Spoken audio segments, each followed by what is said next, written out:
자, 이 단원은 이제 실전 대비 평가 문제 한번 같이 봅시다. 자, 566번부터 한번 보자. 자, 그림은 수소 원자핵 4개가 핵 반응을 해서 헬륨 원자핵 1개로 되는 수소 핵 융합 반응에 대한 설명인데, 자, 이때 융합 반응에서 에너지가 E만큼이 생성되는 것을 나타냈고요. 헬륨 원자핵의 질량은 M이라고 했으면 이 수소 원자핵 4개의 질량이 헬륨 원자핵 하나의 질량보다는 무조건 커야죠. 그쵸? 그래야 질량 결손이 에너지로 바뀌니까. 따라서 핵융합 반응 맞고요. 수소 원자핵 1개의 질량은 4분의 M보다 더 어떻게 돼야 돼요? 크다가 돼야 되겠죠. 무조건 얘보다는 더 커야 되는 거니까. 그 다음에는 핵 반응 과정에서 질량 결손이 일어나고 질량 에너지 동등성 원리에 의해서 질량이 뭘로 바뀌어요? 에너지로 바뀌게 되는 거죠. 자, 그 다음에 567. 그림은 태양의 내부 구조를 나타낸 것이다. 자, A가 이제 태양의 핵 부분에 해당이 되고, A에서는 수소 핵 융합 반응이 일어나게 된다. 예, 맞고, A에서 수소와 헬륨은 기체 상태로 존재를 하는 게 아니라, 이 앞에서도 몇 번 설명을 했는데, 예, 원자핵과 전자가 분리된, 그리고 얘네들이 아주 고압 상태에서 혼합돼서 섞여 있는 플라즈마 상태라고 하는 걸로 존재를 해요. 시간이 지날수록 헬륨의 양이 증가하기 때문에 태양의 전체 질량은 증가하는 게 아니라 계속해서 수소 핵 융합 반응으로 에너지를 발생을 시키고 있기 때문에 계속 태양의 질량은 어떻게 되겠습니까? 예, 감소를 하고 있는 게 맞습니다. 자, 다음에 568. 그림 가는 태양에서 일어나는 수소 핵 융합을 나는 원자로에서 일어나는 우라늄의 핵 반응을 나타낸 것이다. 이 가 같은 경우에는 핵 융합 반응에 해당이 되는 거고, 나는 핵 분열 반응에 해당이 되는 거예요. 근데 어찌됐든 간에 둘 다 똑같이 뭐는 일어난다? 예, 질량 결손 자체는 일어납니다. 그래서 가는 핵 융합 반응이고, 나에서는 반응 과정에서 물질의 총 질량이 어찌됐든 감소해요. 그래서 질량 결손이 에너지로 변하게 되는 반응이 핵 융합이든 핵 분열이든 동일하게 일어납니다. 그 둘 다 에너지를 방출을 하게 되는 반응이죠. 자, 그 다음에 569. 그림은 태양 에너지가 생성되는 핵 반응을 나타낸 것이다. 자, 지금 수소 핵 융합 반응이 나타난 건데, A와 B는 질량이 무조건 누가 더 커야 돼요? A의 질량이 B보다 커야 되죠. 핵 분열이 아니고 융합이에요. 태양의 표면이 아니라 핵에서 일어나고, 감소한 질량에 해당하는 에너지가 발생을 하게 됩니다. 그죠? 자, 그 다음에 570번. 그림은 마찰이 없는 빗면에서 자석이 코일의 중심축을 따라 운동하고 있는 모습을 나타냈고, 점 PQ는 코일의 중심축 상에 있고 자석이 P를 지날 때가 Q를 지날 때보다 전구가 더 밝게 빛났다. 즉, 어차피 밑으로 뭘 받냐면 중력을 받아서 빗면을 따라 낙하를 하게 될 텐데, 그러니까 전자기 유도에 의해서 S극이 들어올 때 얘가 S로 유도가 되면서 못 들어오게 막는 전자기력, 그리고 N이 빠져나갈 때 얘가 못 나가게 이 반대편이 S로 유도가 되면서 저항력의 작용을 하니까 들어올 때의 속력을 V1, 나갈 때의 속력을 V2라고 치면은 V1이 V2보다는 빠를 수밖에 없죠. 그러니까 요 구간에서 가까워지는 구간에서의 자기장의 변화가 멀어지는 구간에서의 자기장의 변화보다 클 수밖에 없기 때문에 유도 전류의 세기가 언제가 더 P에서가 더 크죠. 유도 전류가 더 강하게 발생을 했고, 그러니까 전구가 더 밟을 수밖에 없겠지. 그지? 자, 따라서 P와 Q에서 자기력이 갖는 방향은 서로 같죠. 자석의 역학적 에너지는 P가 Q에서보다 크죠. 왜? 여기서 더 한 번 자기력을 받아서 운동에 방해를 받기 때문에.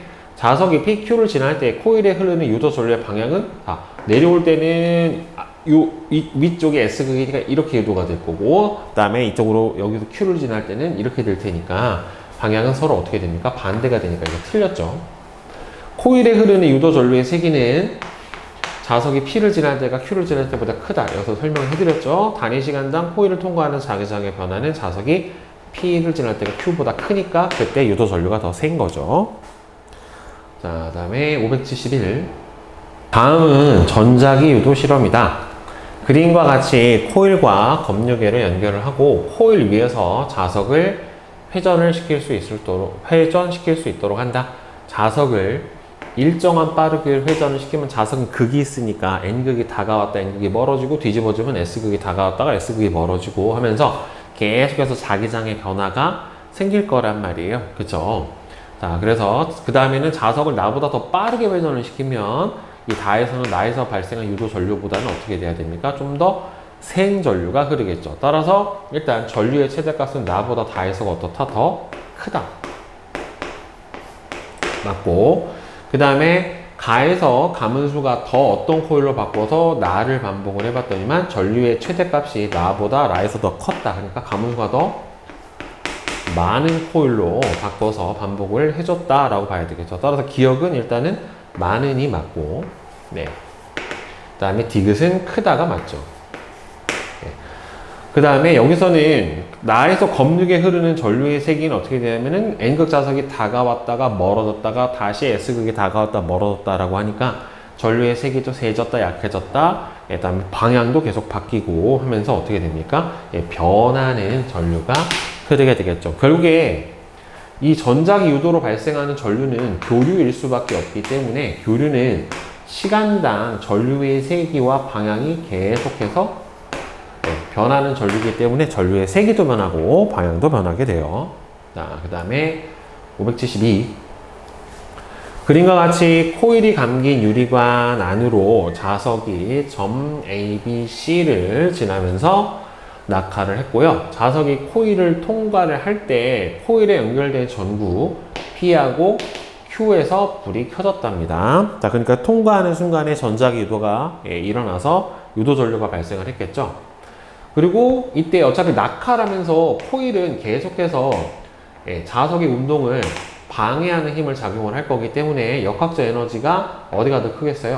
A, B, C로 갈수록 점점 작아지게 될 거란 말이에요. 따라서 같지 않죠. 자석이 B를 지날 때 P와 Q에 흐르는 전류의 방향은 같다. 얘를 확대를 해서 한번 봅시다. 여기를 P라고 치고 여기를 여기를 Q라고 치면 B를 지나면 극이 아래가 N, 위에가 S라고 칩시다. 그러면은 여기 위에서는 멀어지고 있기 때문에 이 자석이 아래로 낙하라니까 아래가 N극으로 유도가 돼야 될 거고, Q 같은 경우에는 N극이 다가오고 있으니까 못 들어오게 하기 위해서 위가 N극으로 유도가 돼야 되겠죠. 그러니까 유도 전류의 방향이 P하고 Q에서 어떻게 돼야 되겠어요? 같다가 아니라 서로 반대가 돼야 되겠죠.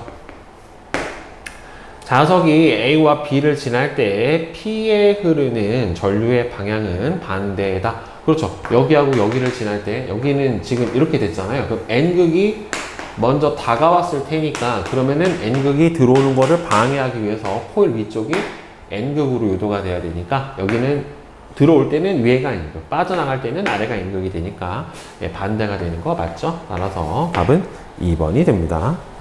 자, 그 다음에 573. 그림 가는 원형 자석과 원형 도선이 같은 중심축을 따라 위아래로 운동을 하는 모습이에요. 이번에는 자석이 고정되어 있고 도선이 왔다 갔다 하는 거죠. 나는 원형 도선의 중심 A와 원형 자석의 중심 B의 높이를 시간에 따라서 나타내었다 라고 되어 있습니다. 자, 그러면은 A와 B 사이의 거리가 여기서 어떻게 됐어요? 가까워졌죠. 이때는 지금 도선을 내렸고, 그 다음 이 상태에서는 자석을 내렸고, 그 다음에 여기서는 도선을 올리고 자석을 내리고, 이렇게 운동을 한 거네요. 그러면은 이제 시간당 거리 변화율을 봐야 될 것 같은데, 처음에 0에서 2초 동안에는 시간당 거리 변화율이 어떻게 돼요? 2초 동안에 3에서 2만큼, 3h에서 2h만큼이니까 총 h만큼 변했고, 그 다음에 2에서 4초 구간에서는 총 2h에서 중간 정도 왔죠. 지금 절반. 그러면은 지금 h 차이가 났는데 얼마 차이가 나는 거예요? 0.5h 차이만큼 나게 되는 거죠. 그 다음에 여기서는 h 올라가고 0.5h 내려갔으니까 4에서 6초 사이에서는 2초 동안에 1.5 OH만큼의 거리 변화가 일어나게 될 거예요. 그러면은 이 중에서 가장 유도 전류가 센 구간은 4에서 6초 구간이 시간당 거리 변화율이 크다. 그러면은 결국에는 뭐가 크다는 소리예요? 자기장의 변화율이 가장 크다라고 봐야 되겠죠. 그리고 이때는 두 개가 가까워지고 여기서부터는 어떻게 돼요? 멀어지고 있는 상태가 되니까 여기서부터 여기까지는 계속 멀어지니까 멀어지는 거를 방해해야 되니까 그리고 여기서는 가까워지는 거를 막아야 되는 거니까 이때하고 요때 0에서 2초 사이와 4에서 6초 사이에 유도되는 유도 전류의 방향은 서로 반대가 될 거예요. 그러니까 첫 번째 위에를 N극으로 놨기 때문에 가까워지니까 코일이 다가오잖아요. 그러면 아래쪽이 N극이 돼야죠. 왜? 들어오는 자기장 N극이 다가오니까 아래쪽에서는 N극이 돼서 다가오는 거를 방해해야 되겠죠. 그러니까 유도 전류가 이 방향으로 흐르게 되겠죠. 그러니까 여기서 이 방향으로 흘렀으니까 여기서는 반대 방향으로 이렇게 흐르게 될 거예요. 자, 따라서 1초일 때하고 5초일 때 유도되는 전류의 방향은 서로 어때야 됩니까? 반대여야 돼요. 그리고 3초일 땐 유도 전류 흐르지 않는 건 아닙니다. 왜? 이렇게 계속해서 뭐는 생기니까 거리 변화가 생긴다는 소리는 자석하고 코일 사이에 자기장의 변화가 생긴다는 소리니까 유도 전류의 세기는 4에서 6초 구간이 가장 세고 그 다음에 여기서 2, 그 다음에 2에서 4가 되겠죠. 따라서 디귿만 맞게 되겠다. 그죠? 그 다음에 574번 그림은 고정된 코일 주위에 자석을 한쪽 끝이 벽면에 고정된 용수철에 연결해서 진동을 시키는 모습을 나타내는데 코일에는 검류계가 연결이 되어 있고 자석의 운동 방향은 A 또는 B래요. 그러면은 N극이 다가오면 즉 A로 운동을 할 때는 오른쪽이 N극이 다가오니까 다가오는 거를 방해하기 위해서 N으로 그 다음에 B 방향으로 갈 때는 N극이 멀어지니까 S가 될 거예요. 따라서 A 쪽으로 운동을 하고 있을 때는 여기를 N으로 만들어야 되니까 유도 전류가 이렇게 흐르죠. 그러니까 뒤에서 앞으로 내려와야 되는 거니까 이렇게 내려오는 전류가 흘러야 되는 거니까 결국에는 P에서 Q 방향으로 가야 될 거예요. A로 갔었을 때는 P에서 Q로 가야 되고 거꾸로 멀어지고 있을 때 유도 전류의 방향이 반대가 돼야 되겠죠. 그러니까 Q에서 P 방향으로 유도 전류가 흘러야 될 거예요. 그래서 자석이 A 방향으로 운동을 할 때는 검류계는 P에서 Q로 전류가 흐른다. 맞고 자석이 A 방향으로 운동을 할 때와 B 방향으로 운동을 할 때 자석이 받는 자기력의 방향은 자 처음에는 들어올 때 어떻게 돼요? 밀어내죠. 그 다음에는 멀어질 때는 잡아당기기 때문에 이때는 유도 전류 받는 자기력의 방향은 어떻게 됩니까? 반대로 바뀌죠. 자석의 역학적 에너지는 보존이 안 되죠. 왜? 들어올 때 맞고 멀어질 때 잡아당겨 버리니까 일정한 게 아니라 계속 어떻게 돼야 돼요? 매력이 운동 방향에 반대로 작용했으니까 감소한다 라고 해야지. 맞죠? 자, 그 다음에 575 그린 가는 종이면에 수직인 균일한 외부 자기장 영역에서 원형 도선이 종이면에 고정되어 있는 모습을 나타냈다. 나는 가에서 외부 자기장을 시간에 따라서 나타냈어요. 자, T1일 때, 요때 도선에는 시계 방향으로 유도 전류가 흐른대요. 그러니까 지금 이렇게 유도 전류가 흐른다는 소리잖아요. 결국에. 그러니까 이 코일이 만드는, 원형 도선이 만드는 자기장이 안으로 들어가는 자기장이 늘어난 건데, 문제는 얘가 지금 0에서, 요 사이에, T1이 들어간 요 구간 사이에 자기장이 증가했다는 말이에요. 그러면은 얘는 이 증가하는 자기장을 변화를 막아야 되는 거니까 이렇게 유도 전류가 발생을 했다는 소리는 결국에는 얘가 나오는 거죠. 그러니까 여기에서 지면에서 밖으로 나오는 자기장이 여기 플러스 자기장에 해당이 되겠죠. 즉 지면에서 수직하게 나오는 자기장이고 그 다음에 여기서 이제 반대 방향 0에서 마이너스 B 방향으로 갈 때는 지면으로 수직하게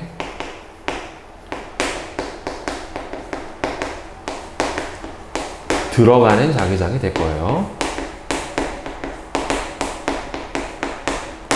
자, 그러면은 T1하고 T2일 때 여기서 자기장의 시간당 변화율을 보면 어떻게 됩니까? 둘이 기울기가 같죠. 그러면 시간당 변화율이 같다는 소리니까 유도 전류의 세기는 같겠죠. 대신에 방향은 반대가 되겠지. 그 다음에 T2일 때 외부 자기장의 방향은 지금 수직하게 나오고 있는 게 나오는 게 증가하는 거고 나오는 게 감소하는 거예요.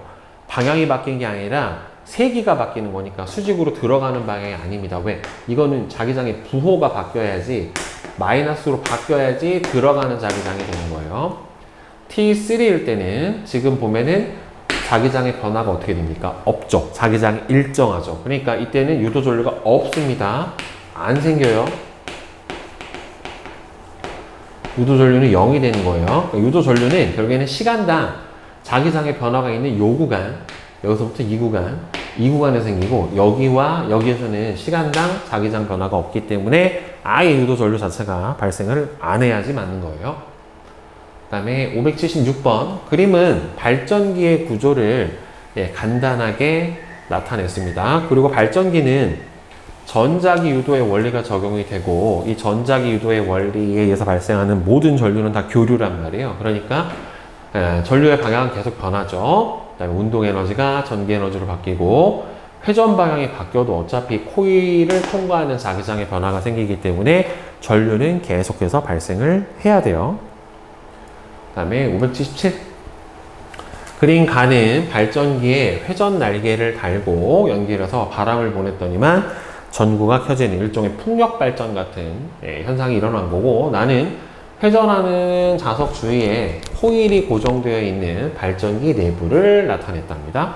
바람이 세게 불면은 코일의 회전 속도가 빨라질 테니 시간당 자기장 변화율이 커지니까 유도 전류는 더 많이 발생을 하게 될 거고요. 발전기에서 운동 에너지가 전기 에너지로 전환이 된다. 이건 맞고 그 다음에는 발전기의 코일을 통과하는 자석의 자기장은 세기와 방향이 계속 바뀌어요. 그래야 뭐가 발생할 수 있어요? 유도 전류가 발생을 할 수가 있어요. 자, 그 다음에 578번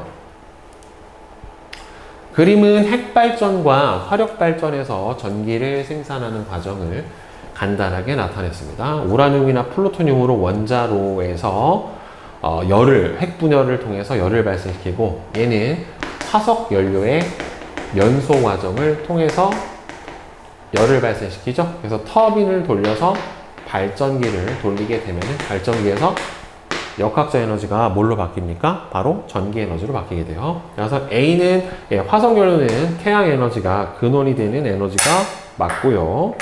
자, 그 다음에 B에서는 발전기는 당연히 전자기 유도 현상이 일어납니다. 자, 두 발전기에서는 모두 운동 에너지가 열 에너지로 전환되는 과정이 있다. 운동 에너지가 열 에너지로 전환이 되는 게 아니라 열 에너지가 운동 에너지로 전환이 되는 과정이 있는 거죠. 반대죠. 그래서 기억하고 니은이 맞고. 자, 그 다음에 579 그림은 핵발전소에서 원자로에서 일어나는 우라늄의 원자 핵 분열 반응에 대한 그림인데 이거는 핵융합이 아니라 핵분열이에요. 그리고 우라늄에 충돌하는 A는 저속 중성자예요. 고속이 아니라 저속 중성자가 우라늄 원자핵과 충돌을 해야 이렇게 연쇄적인 핵 분열 반응이 일어날 수가 있고요. 그 다음에 반응 전과 후에 물질의 총 질량은 일정하지가 않죠. 질량 결손이 일어나야 그 질량 결손이 에너지로 변하게 되니까. 그 다음에 핵 반응 과정에서 질량이 에너지로 전환이 되죠. 그죠? 네. 자, 따라서 4번이 맞고. 자, 그 다음에 580번. 그림은 핵 발전소의 구조를 나타냈답니다. 자, 화력 발전에 비해서 온실기체 방출량은 없죠. 이거는 뭔가를 연소시키는 게 아니기 때문에 CO2는 거의 발생하지 않고요.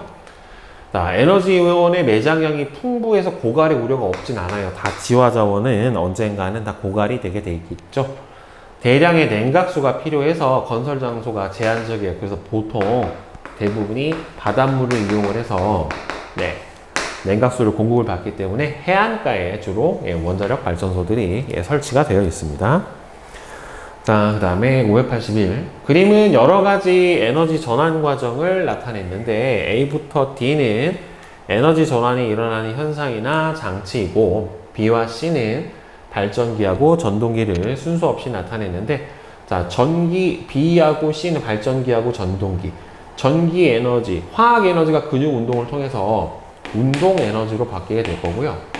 그 다음에 운동 에너지가 전기 에너지로 바뀌는 C가 바로 발전기에 해당이 될 거고, 그 다음에 전기 에너지가 운동 에너지로 바뀌어주는 B가 전동기, 즉 모터에 해당이 될 거예요. 그 다음에 운동 에너지가 빛 에너지로 바뀌고, 그 다음에는 태양광 발전이 전기 에너지로, 빛 에너지를 전기 에너지로 바꿔주는 건 태양광, 전기 에너지를 빛 에너지로 바꿔주는 D 같은 경우에는 전등, 네, 이렇게 되겠죠. 자, 기억은 운동 에너지, 그쵸, 역학적 에너지에 해당이 되고, 하늘에서 떨어지는 유성은, 그렇죠. 얘가 낙하하면서, 예, 운동 에너지가 바로 마찰에 의한 뭘로 바뀌고, 열로 바뀌고, 그 열에서 빛이 나게 되는 거니까, 예, 유성은 A로 적절하다 맞고요. B는, 예, 전동기니까 얘는 전자기 유도의 원리가 적용이 되는 게 아니라, 발전기가 전자기 유도고요. 전동기는 전자기 력의 원리가 적용이 되니까 옳지 않은 거는 몇 번? 예, 3번이 맞겠죠. 자, 그 다음에 582. 다음은 드론의 작동 과정에 대한 설명이다. 전동기에 연결된 날개가 회전하면 바닥에 정지했던 드론이 위로 올라가고요. 자, 그러면 회전 날개 방향을 조절해서 수평 운동을 한다. 배터리를 완전히 충전하면 10분 동안 비행이 가능하고, 드론에 설치된 디지털 카메라로 사진을 찍어서 저장도 하고, 야간에는 몸체에 부착된 LED 등이 커져서 드론의 위치도 파악하고 드론쇼 같은 것도 해주게 되죠. 그래서 옳지 않은 것은, 전동기에 연결된 날개가 회전을 하면은 전기 에너지가 운동 에너지로 바뀌는 거니까 1번이 틀렸네요. 그죠? 네. 자, 그 다음에 583.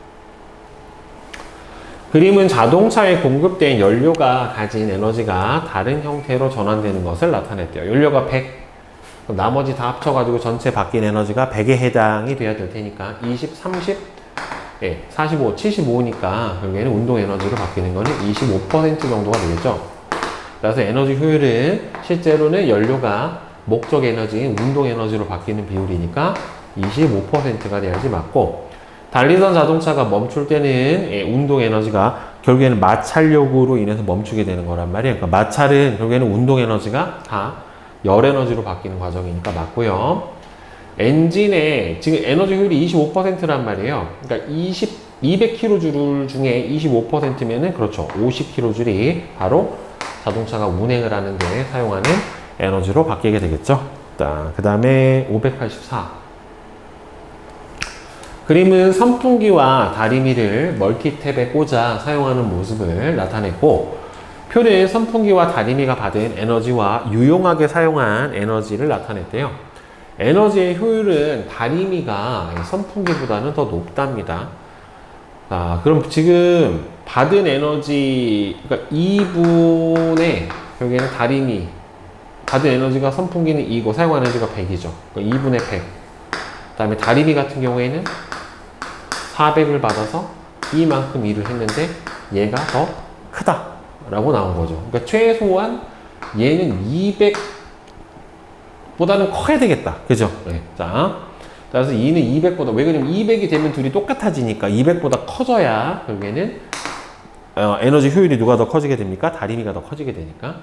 멀티탭에 공급된 전기 에너지는 400줄이다. 지금 두 개를 동시에 사용을 했잖아요. 그러니까 두 개가 받은 에너지가 400줄이고 최소한 사용한 얘는 뭐보다는 커야 돼요. 200보다 크니까 최소 600줄 이상을 공급을 했겠죠. 결국에 같은 에너지를 공급했을 때 손실되는 에너지는 선풍기가 다리미보다 많다. 그렇죠. 열 효율이 낮으니까, 예, 더 많게 되겠죠.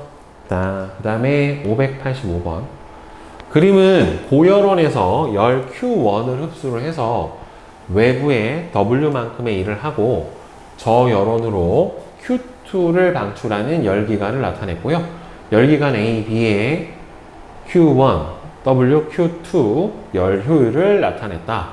그러면 얘는 20을 받아서 8을 일하고, 그럼 방출한 게 얼마가 돼요? 10? 이만큼 방출해. 그럼 얘도 얼마만큼 방출해?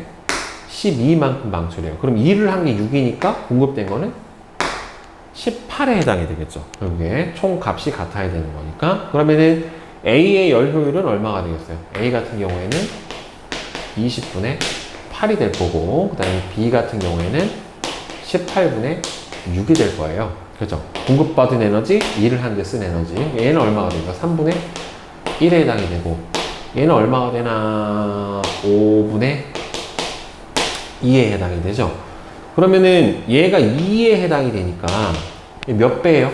5분의 2에 해당이 되는 거니까 1.2배가 되려면은 5분의 6배니까 맞네요. 그러면은 얘는 1.22가 되는 게 맞고, 그 다음에 Q0는 12인 것도 맞고, 기억은 18이 돼야 되니까 틀렸고, 그래서 기억하고, 예, 디귿이 맞죠? 자, 그 다음에 뒤에 586. 그린 가하고 나는 열기관 A, B에 각각 150, 200의 열을 공급을 했었을 때 에너지의 흐름을 나타냈대요. A에 200줄의 열을 공급을 하고 200줄의 열을 공급을 하고 A가 저열원으로 방출한 열을 다시 B에 공급을 했었을 때 A, B가 하는 일의 총양은이라고 했는데, 지금 보면은 이 숫자가 150하고 120이네요. 여기가 150만큼을 공급을 했고, 그 다음에 저열원으로 빠지는 게 120줄. 그럼 일을 하는 건 실제로 30줄만큼 일을 해주는 거고, B는 200을 줬고, 60을 일을 하니까 빠져나가는 건 얼마가 되겠습니까? 140만큼이 빠져나갔을 거예요. 그러면 A의 열 효율은 150분의 30이 되니까 5분의 1에 해당이 되겠죠. 이게 A의 열 효율이고, B 같은 경우에는 200을 받아서 60만큼을 일을 했으니까 10분의 3이 바로 B의 열 효율에 해당이 될 거란 말이에요. 그러면은 여기서 200의 이 열을 공급을 했다라고 했어요. 자, 200줄만큼의 열을 공급을 했으면 에너지 효율이 5분의 1에 해당이 되니까 이거의 5분의 1이면 40줄만큼의 일을 했고, 일로 160이 빠져나가면 이거를 여기다 그대로 160으로 공급을 해주고, 그럼 이거의 에너지 효율이 얼마가 돼요? 10분의 3에 해당이 되니까 48만큼 일을 했겠죠. 그러면은 총 일을 하는 양은 얼마가 돼야 됩니까? 88이 돼야 되겠죠. 그죠? 자, 그 다음에 587. 신재생 에너지 기술을 활용한 발전에 대한 설명으로 옳은 것은, 풍력 발전은 날씨와 상관없이 발전량이 일정하지 않죠. 그죠? 이거 말이 안 되고. 조력은 해양 생태계에 영향을 미칩니다. 인공 바다 호수를 만들어야 돼서 갯벌이 황폐화되어 태양광 발전의 빛에너지를 전기에너지로 전환을 해주죠. 그래서 3번이 맞고, 그 다음에 588. 그림은 발전 방식 A, B, C를 구분하는 과정을 나타냈대요. 자, 운동 에너지가 전기 에너지로 전환되는 과정이 있는가? 즉, 발전기를 사용을 하는가? 아니요 라고 했죠. 대표적으로 발전기를 사용을 하지 않는 게 태양광 발전이랑, 그 다음에는 연료전지, 요 두 가지가 있어요. 발전 과정에서 해수의 온도가 상승할 수 있다. 이렇게 되는 거는 보통 냉각수를 사용을 해주는 핵발전에 해당이 돼요. 원자력 발전, 바닷물을 끌어들여서 냉각수로 쓰고 내보내버리기 때문에, 그러면 결국엔 이 중에서는 태양광 발전, 그 다음에 여기서는 풍력 발전, 이렇게 되겠다. 그죠? 우리나라에서는 B, C보다 A를 통해 맞는 에너지가 더 적죠. 제일 많은 거는 원자력 발전이에요. B는 날씨에 따라 발전량이 변하고요. B하고 C는 건설 지역에 제한이 없는 게 아니라 둘 다 제한이 있죠. 입지 조건이 까다롭습니다. 자, 589. 다음은 학생이 연료전지에 대해서 조사를 했는데요. 연료전지는 수소와 산소의 산화환원 반응을 이용을 해서 무슨 에너지를? 화학 에너지를 전기 에너지로 전환을 한다. 그 다음에 디귿 등의 장점이 있다. 에너지 효율이 연료전지는 대단히 높아요. 버려지는 값이 적어요. 다음에는 수소, 산소, 산화, 환원 반응으로 생성되는 거는 물밖에 없습니다. 다음에 니은은 화학 에너지다. 네. 다 맞죠? 자, 다음에 590번. 그린 가는 세 개의 에너지원에 따른 연료 소비율을 나타낸 것으로 A, B는 각각 화석 연료와 신재생 에너지 중에 하나다. 지금 그 제일 많은 거는 당연히 뭐겠습니까? 현재 A가 화석 연료에 해당이 될 거고, B가 바로 신재생 에너지에 해당이 될 거예요. 나는 가에서 B에 해당하는 에너지 중에 바로 뭡니까? 조력 발전을 나타낸 거예요. A는 태양 에너지를 근원으로 하는 에너지원 맞죠? 화석 연료는. 그 다음에 나는 초기 건설 비용이, 이건 방조제를 만들고 해야 되기 때문에 건설 비용 자체가 많이 들어요. 그 다음에 지속 가능한 발전과 지구 환경 문제를 해결하기 위해서는 B의 비유중을 늘려야 한다. 네. 맞습니다. 그래서 5번. 그죠? 자, 이제 실전 대비 평가 문제 591번 한번 봅시다. 자, 다음은 태양에서 일어나는 핵 반응에 대한 설명이다. 태양 중심부에서 수소 핵 융합 반응이 일어나죠. 자, 핵 융합 반응이 일어난다. 그죠? 자, 이때 핵 반응에서 물질의 질량이 감소해서 질량이 감소한 만큼, 즉 질량, 에너지, 동등성의 원리에 의해서 E는 MC 제곱에 해당하는 만큼 에너지가 방출되게 되겠죠. 자, 그 다음에 592. 다음은 원자로의 작동 과정을 소개하는 글이다. 원자로에서는 이제 원자로 안에 있는 연료에 해당하는 우라늄이 핵 분열을 하죠. 즉 우라늄이 중성자를 흡수해서 바륨과 크립톤으로 나눠지면서 방출하는 에너지를 이용을 한다. 제어봉은 핵 반응에서 방출하는 중성자를 흡수해서 핵 반응 속도를 조절해 주는 게 바로 이 제어봉에 해당이 되고요. 보통 붕소 같은 걸 사용을 해요. 이 핵 반응 과정에서 여기에는 핵 융합 반응하고 마찬가지로 질량이 줄어들고 이에 해당하는 에너지를 방출을 해주게 됩니다. 자, 그 다음에 593. 그림은 고열원 Q1에서 열을 흡수해서 저열원 Q2로 열을 방출하는 열기관을 나타냈다. 자, 표는 열기관 A, B, C의 Q1과 Q2 열 효율을 나타냈다 라고 되어 있죠. 지금 열 효율이 0.3에 해당이 되니까, 즉 100만큼 에너지가 공급됐을 때 X만큼의 일을 한 게 결국에는 0.3에 해당이 되니까 일을 하는 양이 얼마가 돼요? 즉 맨 뒤에다가 W를 보여주면은 30에 해당이 될 거고, 따라서 방출하는 열은 70에 해당이 되겠죠. 자, 그 다음에 얘는 연료율이 0.2예요. 그러면 방출하는 양이 160에 해당이 되는데, 즉 공급되는 양을 Q라고 썼을 때 이거에 0.2만큼이 뭘로 바뀌는 거고요? 1로 바뀌는 거고, Q에 0. 그러면은 8만큼이 결국에는 방출하는 열 Q2로 바뀌게 되는데, 얘가 얼마예요? 지금 160에 해당이 되죠. 따라서 Q는 0.8분의 160에 해당이 될 테니까, 따라서 200이 공급하는 열량 Q1에 해당이 될 거고, 그 다음에 C 같은 경우에는 총 공급하는 열량이 200이고, 이 중에서 방출이 140이니까 1로 쓰는 건 얼마에 해당이 됩니까? 60에 해당이 되겠죠. 따라서 0.3 얘가 열효율 디귿에 해당이 되겠죠. 자, 그 다음에 594. 그림은 동일한 코일 A와 B 사이에 수평면에 놓인 자석이 플러스 X방향으로 운동을 하고 있는 모습을 나타냈어요. 자, 보면 이 코일에서 S극은 멀어지니까 S극이 멀어지는 걸 막기 위해서 오른쪽은 N극, N극이 다가오니까 N극이 오는 걸 막기 위해서 왼쪽이 N극으로 유도가 돼야 되겠죠. 따라서 B는 이렇게 들어가야 되니까 C 방향으로 전류가 흐를 거고, 얘는 이렇게 바로 유도 전류가 만들어줘야 되는 거니까, 그래서 들어가야죠. 얘는 A 방향으로 유도 전류가 흐르게 되겠죠. 자, 다음에 595.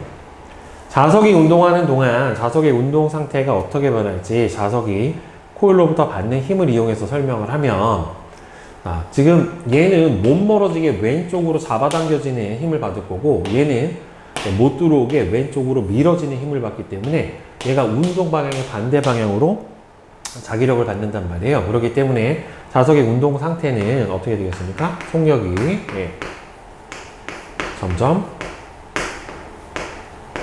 느려지게 된다.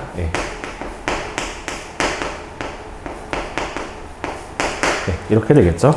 자, 그 다음에 596, 597. 그림 가하고 나는 각각 파력 발전기와 풍력 발전기의 구조를 간단하게 나타냈대요. 에너지원과 관련을 해서 가와 나의 공통점을 하나 쓰시오. 이거는 파도의 운동 에너지를 쓰는 거고, 얘는 바람의 운동 에너지를 쓰는 건데, 공통점은 둘 다 뭐냐면은 에너지 고갈 염려가 없는, 고갈 염려가 없는 재생 에너지다 라고 하는 게 공통점이고, 또 둘 다 태양 에너지가 근원이 되는 에너지에 해당이 되겠죠. 자, 그 다음에 발전 과정에서 에너지 전환과 관련해서 가와 나의 공통점을 한 가지 쓰면은 둘 다 뭘 사용합니까? 발전기라고 하는 거를 사용을 하기 때문에 둘 다 공통점이라고 하면은 무슨 에너지가? 운동 에너지가 발전기를 통해서 전자기 유도의 원리에 의해서 전기 에너지로 바뀌게 되는 에너지 전환 과정이 일어나게 되겠죠. 자, 그 다음에 뒤에 수능 맛보기 598. 다음은 핵 융합 발전에 대한 내용인데, 태양에서는 4개의 수소 원자 핵들이 핵 융합 반응으로 1개의 헬륨 원자 핵이 되는 과정에서 에너지를 방출하는데, 핵 융합을 이용한 발전은 핵 분열을 이용한 발전보다는 안정성하고 지속성이 높고, 왜 그러냐면은 방사능이 안 나와요. 그래서 방사성 폐기물 발생량이 적어 미래 에너지 기술로 기대가 되고 있다. A 원자핵 4개의 질량은 B 원자핵 하나의 질량보다 더 크죠. 질량 결손이 에너지로 변하니까. 그죠? 자, 그 다음에 기억에서 원자 번호가 작은 원자핵이 반응을 해서 원자 번호가 큰 원자핵이 형성이 된다. 그죠? 가벼운 원자핵들이 융합을 해서 무거운 원자핵이 만들어지니까 기억에서도 질량 감소 일어나고요. 니은에서도 질량이 감소합니다. 어차피 모든 핵 반응은 질량 결손이 에너지로 바뀌게 되죠. 그 다음에 599. 다음은 전자기 유도에 대한 실험이다. 그림과 같이 자석의 N극을 아래로 하고 검육에 연결된 코일의 중심축을 따라 자석을 일정한 속력으로 코일에 가까이 가져가면 윗부분은 N극이 다가오니까 못 다가오게 방해하기 위해서 N극으로 유도가 될 거예요. 자석이 P점을 지나는 순간 검육의 눈금을 관찰을 해주고, S극을 똑같이 이번에는 S극을 두고 코일의 중심축을 따라 더 빠른 속력, 여기서 V의 속력이면 여기서는 2V의 속력으로 아래로 가까이 가져가면서 나를 반복을 해보면, 일단은 유도되는 자기장은 위에는 N극, 여기서는 S극이 되기 때문에 유도되는 전류의 방향은 반대. 대신에 자기장의 변화가 2배로 더 크니까 유도 전류의 세기는 2배 이렇게 되겠죠. 따라서 유도 전류의 세기는 이 경우가 더 크고요.